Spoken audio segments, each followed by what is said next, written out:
Hello.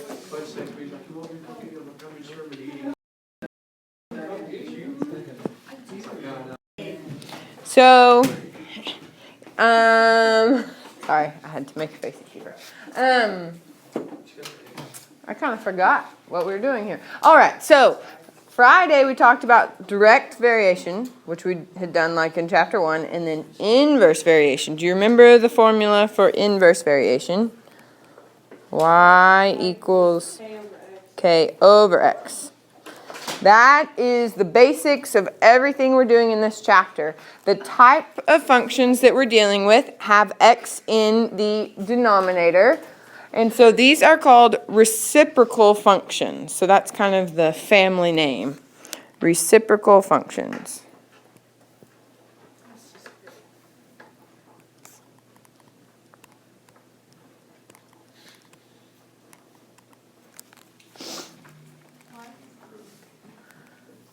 Because the X is always in the denominator, all of these are inverse variations. And the parent functions for these, so the most basic form is y equals 1 over x. And x can't be 0. Why can x not be 0? Because 0 cannot be a denominator. Very good. All right, so the domain is all the x's except not 0. The general form is this thing here. What does A, when we plug numbers in for A, what can that cause? Same A that we've been having. What kind of change in the graph? Reflection if it's negative. Yeah, we use stretch and shrink for those words. Yes, stretch and shrink. What does the H cause? Horizontal, right and left, and then the K is up and down. All right. Just in general, the domain for these, it's all real numbers except x can't equal h. Because if we plugged h in, it'd be h minus h, which would be 0, and your paper would catch on fire, the calculator blows up, because you cannot divide by 0. All right? Just to show you what this basic graph looks like, here is the parent function, y equals 1 over x. This graph is split into 2 parts. It's all one equation, but it makes 2 different parts of a graph. Okay, you see that? Okay, that's how most of ours are going to look, where it has 2 different parts. So let's graph one of these stretches. Okay, so it's a stretch because the A equals 6. And we're going to graph it the way that we normally do, where we create a table. And yeah, you can put it in your calculator and it can give you the table, but we need to be able to know how to do it without needing that. So when you plug in for these, you need to make sure you plug in positive and negative values for x. So what x values, negative ones, could we plug in there that would easily divide? Negative 3. All right. What else? Negative 6. Negative 1. Negative 2.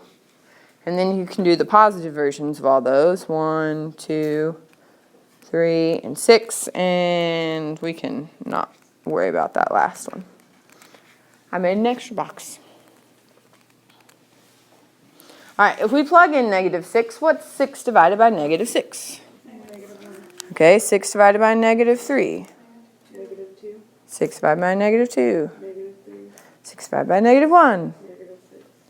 All right, 6 divided by 1. 6 divided by 2. 6 divided by 3. Yeah, we got it. All right, this little paragraph here just tells you what to do. So first we're going to graph all those points. So 6, negative 1, or negative 6, negative 1, negative 3, negative 2, negative 2, negative 3, negative 1, negative 6, 1, 6, 2, 2, 3, 3, 2, 6, 1. Once you're done graphing the points, you're going to connect the points. Now remember that the graph is in two parts. So we're going to connect these points that are to the left of 0 and the points that are to the right of 0. Oops. Shh. Don't be so critical.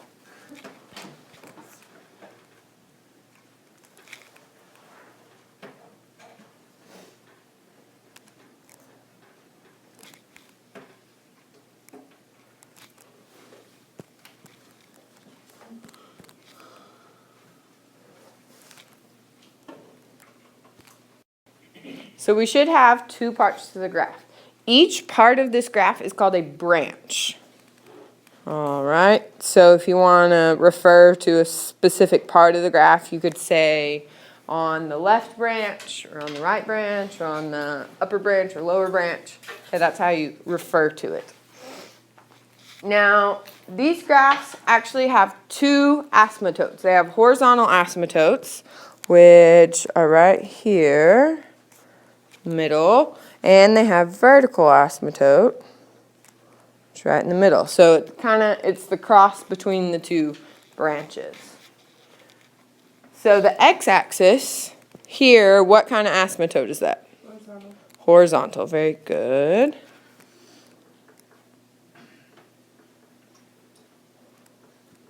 What would the equation for that line be, for that asymptote? Y equals, what did you say, Kiefer? 0. 0. All the way across there, y equals 0. So then the y-axis is what kind of asymptote? And x equals 0 is its equation.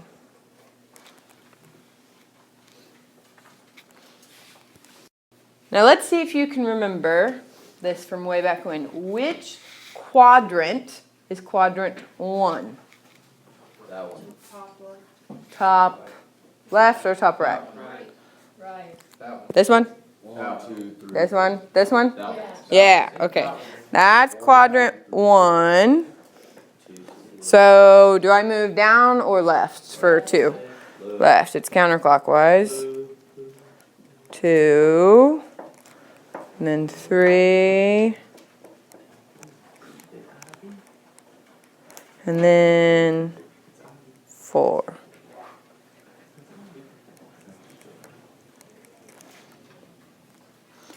So what quadrants do the parent function, does the parent function happen in? 1 and 3. All right, so 1 and 3. And then if we stretch it like we just did it change quadrants? No. So stretch and shrinks, it doesn't change which quadrant it's in. It changes the shape of it within that quadrant. So that's your next blank is stretches.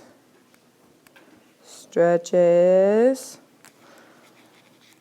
So they stay in those quadrants. But if we put a negative in there, here, if we put a negative in there, that makes it reflect. So their reflections, that's where the change in quadrants happen. Then it happens in 2 and 4.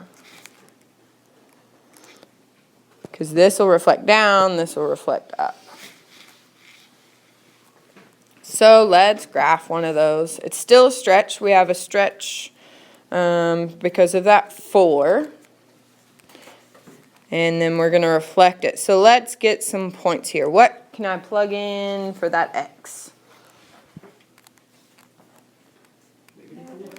Uh-huh. Mm-hmm. Mm-hmm.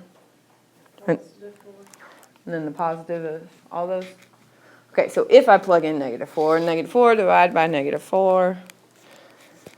It's 1. -4 divided by -2 is 2. -4 divided by -1 is 4.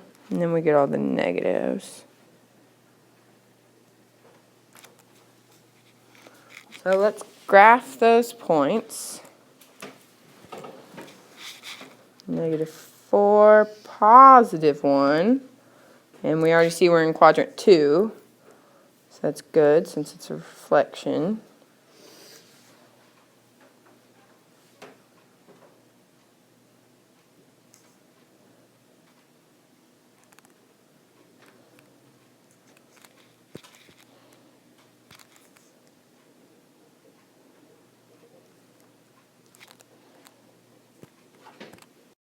So we have the graph, but it said to describe the properties of the graph. So let's do that. So what's the difference between this graph and the parent function? What has happened? Huh? A reflection. All right. So reflection in the x-axis, or over the x-axis. What else? What'd the 4 cause? Stretch. By what factor? Yes, stretch by factor of 4. And then we need to tell what the horizontal asymptote and the vertical asymptote are. So horizontal, it's right down the middle again. So what's the formula for that line? Yes, y equals 0. And then the vertical, x equals 0. All right. And on the back, I'll actually show you how you can find the asymptotes in the formula instead of having to just look at the graph. This is a review.